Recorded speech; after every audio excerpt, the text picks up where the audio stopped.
साँच्चै बाबुहरु चाहिँ के काम गर्नुहुन्छ रे? म स्कुल पढाउँछु बुवा, टिचर क्या। अनि यता बाबु चाहिँ?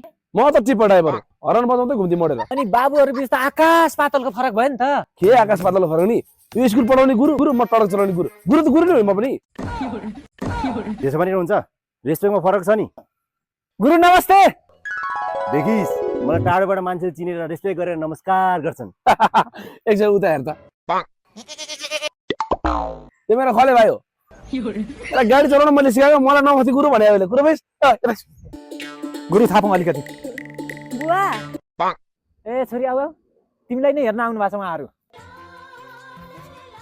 बाबुहरु, मेरो छोरी विद्या। विद्यार्थी। अनि बाबुको तलब कति छ? सञ्चय कोष काटेर 18,000 आउँछ बुवा, पछि पेन्सन पनि आउँछ। 18,000 रे बाबु। 18,000 त बुवा हाम्रो एक दिनको कुरा हो।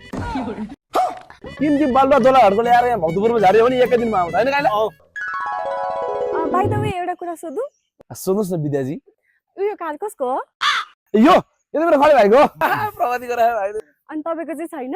मेरो नि छ नि एउटा, मेरो त के भन्छ अँधेरो गाडी छ मेरो एउटा। ए गुरु, अँधेरो होइन के, पँधेरो पँधेरो। पजेरो होला नि। पजेरो हुने गाडी छ। भन्दा बिटा ठुलो।